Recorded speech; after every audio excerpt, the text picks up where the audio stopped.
तो आप central selection board of constable के ऑफिशियल वेबसाइट पर आ जाएंगे। जो भी इसमें कंडीशन रखा गया है उसके बारे में हम आपको जानकारी दे दें। सबसे ऊपर में ही आपको मिल जाएगा 11/11/2020 आप यहां देख पा रहे होंगे ऑनलाइन एप्लीकेशन। इस पर आप क्लिक करेंगे, ये एक नए पेज पर आपको लेकर चला जाएगा। ऑनलाइन अप्लाई करने के लिए सबसे पहले आपको रजिस्ट्रेशन करना पड़ता है फर्स्ट स्टेप में। उसके बाद 2 स्टेप में आपको जो एप्लीकेशन है उसका फॉर्म फिलअप करना पड़ता है और 3rd स्टेप में आप जो है स्टेटस को चेक कर सकते हैं। पहले ही स्टेप में आपसे जो है पेमेंट यहाँ पर काट लिया जाएगा जैसे ही आप रजिस्टर करेंगे तो ठीक है। तो चलिए स्टेप 1 पर हम जैसे ही क्लिक करते हैं तो यहाँ पर जो इसका कंडीशन है वो सारा कुछ बताया गया है। पंजीकरण कैसे करना है, कब तक डेट है, कितने उम्र के लोग इसमें जा सकते हैं। आप इसको हिंदी में इंग्लिश में अपने हिसाब से पढ़ सकते हैं। यहाँ पर आपको ऑप्शन दिया गया है। तो चलिए आपको पढ़ने की आवश्यकता नहीं है, मैं पढ़कर आपको बता दे रहा हूँ। पंजीकरण और भुगतान करने के लिए जो निर्देश दिया गया है आपको बता दें। पंजीकरण और भुगतान करने से पहले एक महत्वपूर्ण नोट, एक वैध सक्रिय मोबाइल नंबर और एक ईमेल आईडी रखें जो आपको भर्ती के अंतिम चरण के पूरा होने तक केंद्रीय चयन पर्षद अभ्यर्थी से उसी मोबाइल नंबर ईमेल आईडी पर संवाद करेगा। तो याद रहे आपके पास जो मोबाइल नंबर है वो एक ही होना चाहिए और उसको लास्ट तक रखना है। ऐसा नहीं कि इस मोबाइल नंबर दिए और आपका मोबाइल खो गया, ईमेल आईडी बंद हो गया, तो ऐसा नहीं। एक ईमेल आईडी, एक मोबाइल नंबर कंपलसरी है यहाँ पर। उसके बाद आपको बता दें केंद्रीय चयन पर्षद गलत या अमान्य या डिस्कनेक्ट किया गया मोबाइल नंबर या ईमेल आईडी इनपुट के लिए जिम्मेदार नहीं है, इसके जिम्मेदार स्वयं आप होंगे। चलिए अब विस्तार से, कृपया आवेदन फॉर्म खरीदने के लिए पंजीकरण करने से पहले निम्न जानकारी आपको जान लेना चाहिए। आवेदक का नाम आप 10th यानी जो आपका मैट्रिक का सर्टिफिकेट मिला है उसके अनुसार आप यहाँ पर फिल करेंगे। मिस्टर, मिसेस, श्रीमती और श्री, डॉक्टर आदि जैसे उपसर्ग की अनुमति नहीं है। बहुत लोग ऐसे होते हैं जो अपने नाम के आगे उपनाम लगा देते हैं, जैसे मिस्टर लगा देते हैं, मारिस लगा देते हैं, तो इस तरह का कार्य आपको नहीं करना है। दूसरी बात, केवल भारतीय नागरिक आवेदन करने के पात्र हैं। तीसरी बात, मोबाइल नंबर वैध और सक्रिय मोबाइल नंबर दर्ज करना अनिवार्य है क्योंकि यह केंद्रीय चयन पर्षद से भावी संवाद के लिए इस्तेमाल किया जाएगा। अगर आप गलत या अवैध मोबाइल नंबर दर्ज करते हैं तो आप भविष्य में महत्वपूर्ण सूचनाएं प्राप्त नहीं कर पाएंगे। यदि केंद्रीय चयन पर्षद से सूचनाओं के दौरान किसी भी समय आपका मोबाइल नंबर काम नहीं कर रहा है तो केंद्रीय चयन पर्षद उत्तरदायी नहीं होगा। कोई भी आवेदक सिर्फ एक आवेदन पत्र ही भर सकता है। एक मोबाइल नंबर से मात्र एक आवेदन पत्र भरा जा सकता है। यदि आपने विभिन्न मोबाइल नंबरों से 2 या अधिक बार आवेदन किया है तो आपके सभी आवेदन अस्वीकार कर दिए जाएंगे यानी रिजेक्ट कर दिए जाएंगे। ऑनलाइन आवेदन भरने के बाद मोबाइल नंबर में बदलाव स्वीकार नहीं किया जाएगा। चलिए चौथी बात, यहाँ ईमेल आईडी को लेकर पंजीकरण करने के लिए एक व्यक्तिगत ईमेल आईडी अनिवार्य है। आप पत्राचार संवाद के लिए इसी ईमेल आईडी का प्रयोग करेंगे। केंद्रीय चयन पर्षद admit card download, check user results आदि जैसे सभी महत्वपूर्ण संवाद इसी पर आपको भेजा जाएगा। एक ईमेल आईडी से मात्र एक आवेदन पत्र भरा जा सकता है। यदि आपने विभिन्न ईमेल आईडी से 2 या अधिक बार आवेदन किया है तो आपके सभी आवेदन अस्वीकार यानी रिजेक्ट कर दिए जाएंगे। ऑनलाइन आवेदन करने या भरने के बाद ईमेल आईडी में परिवर्तन स्वीकार नहीं किया जाएगा। तो यहाँ पर आपको बता दें, ना ही मोबाइल नंबर और ना ही ईमेल आईडी आप बाद में चेंज कर सकते हैं। तो आपको चाहिए कि आप जो भी मोबाइल नंबर या ईमेल आईडी यहाँ पर दर्ज करें वो एक बार कंफर्म हो लें कि आपने सही से जो है फिल किया है। अब आगे आपको बता दें 5वीं बात, बिहार राज्य का अधिवास डोमिसाइल। यदि आप बिहार के निवासी हैं तो हाँ चुने, अन्यथा नहीं चुने। दस्तावेज सत्यापन के समय आवेदक को अधिवास डोमिसाइल सर्टिफिकेट दिखाना आवश्यक है। ऑनलाइन आवेदन फॉर्म भरने के बाद अधिवास डोमिसाइल सर्टिफिकेट का बदलाव स्वीकार नहीं किया जाएगा। तो जो बिहार के हैं वो यस कर देंगे, उनके लिए ये दस्तावेज कोई ज़रूरी नहीं है। और जो बिहार के नहीं है यानी दूसरे स्टेट के होंगे वो उनके लिए जो है डोमिसाइल सर्टिफिकेट उनको दिखाना होगा। 6वीं बात, आरक्षण कोटि। आवेदक को अपने आरक्षण कोटि का चयन करना होगा। आरक्षण कोटि यथा ईडब्ल्यूएस, ईबीसी, बीसी, एसटी और एसटी से संबंधित अनुमान्य प्रमाण पत्र सत्यापन के समय प्रस्तुत करना अनिवार्य है। जो आवेदक बिहार राज्य के निवासी नहीं हैं वे सामान्य कोटि का चयन करेंगे। यदि आप बिहार राज्य के हैं तब तो आप ईडब्ल्यूएस या फिर ईबीसी, बीसी, एससी, एसटी का फायदा उठा सकते हैं। यदि आप बिहार से बाहर के हैं और आप फॉर्म भर रहे हैं तो ऐसी स्थिति में आपको जनरल का 4 चार्ज यानी 450 रुपया ही देना होगा। पंजीकरण और ऑनलाइन आवेदन पत्र भरने के बाद आरक्षण कोटि में परिवर्तन स्वीकार नहीं किया जाएगा। आगे आपको बता दें, 7वीं बात, लिंग जो लागू हो पुरुष या महिला वो आप फिल कर लेंगे। 8वीं बात, यहाँ पर जो फॉर्म में आपको आएगा, जन्म तिथि गैर गृह रक्षक यानी नॉन होम गार्ड अपना जन्म तिथि प्रारूप में जो है भरना है, और बाकी लोग जो 10th से हैं वो अपना 10th के अनुसार ही यहाँ पर भरेंगे। तो आयु आपकी 1 अगस्त 2020 को निम्न तालिका के अनुसार होना चाहिए, यहाँ पर मैं आपको बता दे रहा हूँ, ठीक है। तो यहाँ पर आपको बता दें, जो कोटि है यानी सामान्य जो जनरल कैटेगरी में आते हैं उनके लिए न्यूनतम आयु जो है 18 होना चाहिए, यानी 18 वर्ष के हैं तो फॉर्म भर सकते हैं, और 25 वर्ष से ज़्यादा भी नहीं होना चाहिए, तो 18 से 25 के बीच में ही होना चाहिए। वहीं अगर महिला की बात करें, जो सामान्य महिला यानी जनरल कैटेगरी में आते हैं तो उनकी उम्र 18 होना चाहिए और 25 से कम होना चाहिए। EWS की बात करें, जो सामान्य में है लेकिन उनको 10% का आरक्षण दिया गया है, उनके लिए भी 18 है, 25 है, और 18 है और 25 है, महिला पुरुष दोनों के लिए। बात करते हैं BC और EBC के बारे में, तो यहाँ पुरुष के लिए 18 रखा गया है, और अधिकतम यहाँ पर 2 ईयर्स का आपको छूट मिल रहा है BC और EBC में पुरुष के लिए, ठीक है।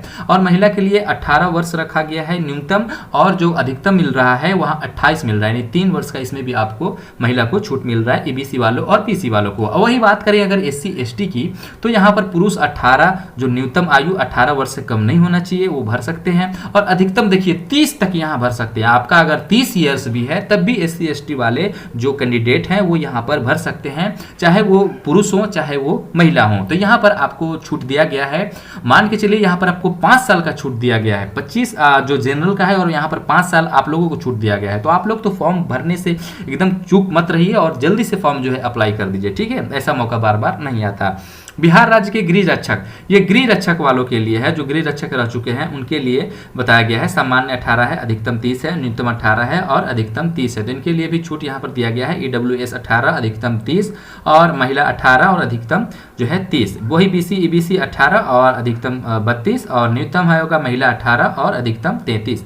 वही SC ST के लिए बात करें तो न्यूनतम 18 और अधिकतम 35, और न्यूनतम यहाँ पर महिला 18 और अधिकतम 35। ये किनका होगा? जो बिहार राज्य के गृह रक्षक रह चुके हैं, ठीक है। अब नोट, कुछ मुख्य बात यहाँ पर आप नोट कर लीजिए दिमाग में। उपरोक्त विवरण भरने के बाद प्रोसीड का बटन आपको क्लिक करने पर आपका पूर्ण विवरण दिखाया जाएगा। इस अवसर पर यदि आवश्यक हो तो एडिट डिटेल्स पर बटन दबाकर आप जो है सुधार कर सकते हैं। यदि आपको लगता है सब कुछ ठीक ठाक है तो इसके बाद आप भुगतान की प्रक्रिया शुरू करेंगे। भुगतान करने के बाद आवेदक विवरण को एडिट नहीं कर सकता, यानी एक बार आप पैसे भुगतान कर दिए तो आप एडिट नहीं कर सकते और आपका पैसा भी वापस नहीं आएगा। अब आपको सेकेंड स्टेप में क्या करना है? भुगतान करना है। तो पंजीकरण पूरा होने के बाद आपको net banking, debit card, credit card के माध्यम से आप ऑनलाइन भुगतान कर सकते हैं। भुगतान राशि में अपेक्षित आवेदन जो शुल्क और बैंक का देय लेन देन शुल्क सम्मिलित होंगे, जो भुगतान पृष्ठ पर आपको दिखाया जाएगा। तो सामान्य के लिए यहाँ पर चाहे वो पुरुष हो चाहे वो महिला हो 450 रुपये रखा गया है। इस फॉर्म का अप्लाई चार्ज जो है काफ़ी ज़्यादा है, यहाँ पर नहीं लगता है ऐसा 450 रुपये। बताइए, एक कैंडिडेट जो लॉकडाउन का भी सीजन है, वैसे में काफ़ी लोग बेरोजगार भी हैं, यहाँ पर 450 थोड़ा ज़्यादा है हमारे हिसाब से। वैसे आप क्या सोचते हैं कमेंट में हमें ज़रूर बताइएगा। EWS के लिए भी यहाँ पर कोई छूट नहीं है भैया, 10% आप कहीं भी छूट ले लो, लेकिन यहाँ पर आपको फॉर्म में 450 रुपये देना पड़ेंगे। और एक बार बता दूँ, अगर पैसा कट गया तो आपको वापस नहीं आने वाला, चाहे आप कैंसिल करो या एग्जाम दो ना दो, पास हो फेल हो, उससे मतलब नहीं है। बात करें अब EBC BC के बारे में, तो आपको भी 450 रुपये देना है, ज़्यादा खुश होने की बात नहीं है। लेकिन अगर SC ST की बात करें, चाहे वो पुरुष हो महिला हो, तो यहाँ पर आपको सिर्फ और सिर्फ 112 रुपए देने हैं। तो ऐसे में तो आपको चूकना नहीं, मैं बार बार बता रहा हूं, आपको फॉर्म फिल करना है। चलिए, दूसरा, सफल भुगतान के उपरांत आवेदक को उनके पंजीकृत मोबाइल नंबर पर पंजीकरण आईडी के साथ एक सफल पंजीकरण संदेश प्राप्त होगा। यदि पंजीकरण आईडी आपकी आवेदन आईडी भी होगी, जिसका प्रयोग आप भविष्य के संदर्भों में करेंगे।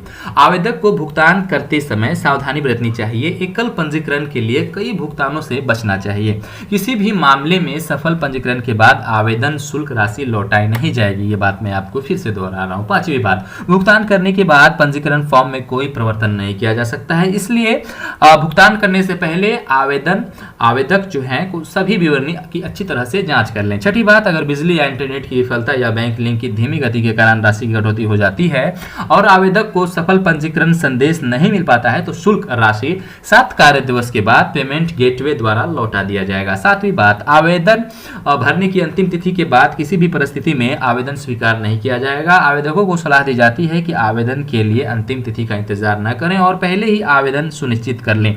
तो भैया यहाँ बिहार का ये वेबसाइट है, बहुत जल्द खराब हो जाता है, पेमेंट भी नहीं हो पाता है, तो ऐसे में जितना जल्दी हो सके आप अप्लाई कर लो।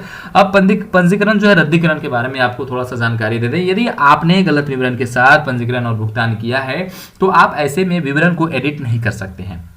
इस स्थिति में आवेदक जो है रद्दीकरण प्रावधान का उपयोग कर पंजीकरण रद्द कर सकता है, किंतु पहले भुगतान किया गया आवेदन जो शुल्क है वो लौटाया नहीं जाएगा। मान के चलिए आपका जो आपने जो रद्द किया, आपने गलती किया, उसका खामियाना आपको भुगतना पड़ेगा।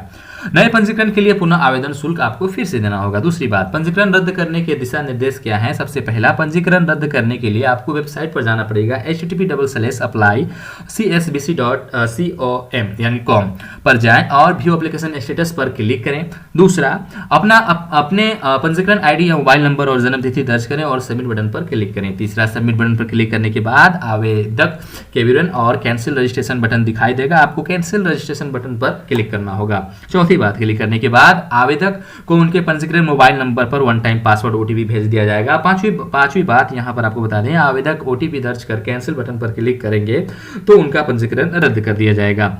यहां पर छठी बात, रद्दीकरण के बाद आवेदक को उनके पंजीकृत मोबाइल नंबर पर संदेश प्राप्त होगा जिनमें पंजीकरण रद्दीकरण का उल्लेख भी होगा। पंजीकरण रद्द करने के बाद आवेदक का मोबाइल नंबर एवं ईमेल आईडी मुक्त कर दिया जाएगा, तो फिर से आप उस ईमेल आईडी को और मोबाइल नंबर को तब जाकर के यूज फिर कर सकते हैं, ताकि आवेदक जो है उसी मोबाइल नंबर और ईमेल आईडी का प्रयोग फिर से पंजीकरण करने के टाइम कर सके। अब देखिए यहाँ पर घोषणा दिया गया है, कृपया पंजीकरण और भुगतान के लिए आगे बढ़ने से पहले घोषणा चेकबॉक्स पर आपको टिक करना होगा। तो यहाँ पर आप इस तरह से टिक करेंगे। मैं घोषणा करती हूँ कि मैंने निर्देशों को सावधानी पूर्वक पढ़ लिया है और मैंने केंद्रीय चयन पर्षद द्वारा जारी विज्ञापन संख्या 05/2020 को भी भली भांति पढ़ लिया है। मैं पंजीकरण एवं भुगतान की प्रक्रिया के बारे में अच्छी तरह जान गई हूँ, जो भी हो, लड़का हो या लड़की हो।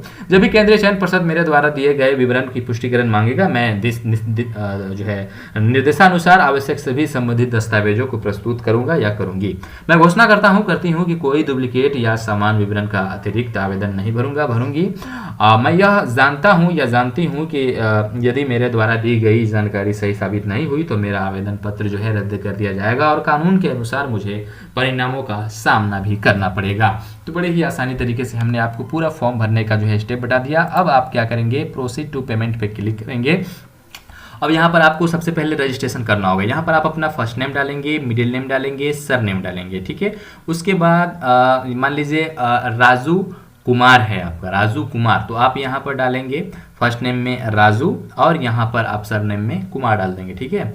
राजू प्रसाद यादव, तो यहाँ पर राजू प्रसाद यादव इस तरीके से, ठीक है। और नेशनलिटी यहाँ पर इंडियन आप चूज कर लेंगे। उसके बाद यहाँ पर एप्लीकेंट का मोबाइल नंबर फिल करेंगे, यहाँ पर ईमेल एड्रेस जो है वो फिल करेंगे। यहाँ पर are you domicile of Bihar state, यहाँ पर यस करेंगे। उसके बाद यहाँ पर आप अपना कैटेगरी चूज कर लेंगे।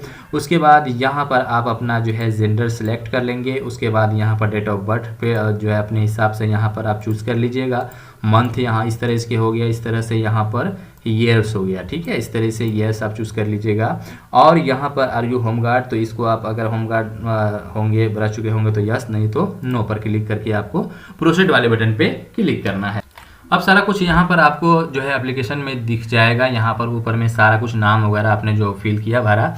अगर आपको लगता है कि सारा कुछ सही है तो फिर आप यहाँ पर चेक मार्क करेंगे और यहाँ पर ये जो कैप्चा दिख रहा है इस कैप्चे को फिल कर पेमेंट वाले बटन पे क्लिक करेंगे। अगर आपको लगता है कि आपने कहीं गलत फिल किया है तो ऐसे में एडिट एप्लीकेशन डिटेल्स पर क्लिक करके फिर से आप उसको एडिट कर सकते हैं। तो यहाँ पर देख लीजिए इस तरीके से हमने यहाँ पर BOP Z, उसके बाद F है, उसके बाद Q है, इस तरह से करके आप मैक पेमेंट पे क्लिक करेंगे। उसके बाद have you verified the details, तो ओके पर क्लिक करेंगे। Are you sure, do you want to submit data, जी हाँ मैं श्योर हूँ और आगे बढ़ना चाहता हूँ। इस तरीके से आप फिर पेमेंट वाले ऑप्शन में आ जाएंगे। ये डायरेक्ट कर देगा आपको यहाँ पर पेमेंट पे, ठीक है। तो यहाँ पर देखिए एडवांस पर जाएंगे, चूंकि हमारा सिस्टम में अभी जो है प्राइवेट शो नहीं कर रहा है तो ये सब में प्रॉब्लम नहीं आएगा। अगर आता है तो एडवांस पर आप क्लिक करके चले जाएंगे। अब चलिए ये पेमेंट वाले ऑप्शन में आ गया है। यहाँ पर नेट बैंकिंग के माध्यम से है, यहाँ पर स्टेट बैंक का रुपए कार्ड है उसके माध्यम से है, क्रेडिट कार्ड के माध्यम से है। तो आप नेट बैंकिंग के माध्यम से करना चाहते हैं तो आप इस पर जो है क्लिक कर लीजिएगा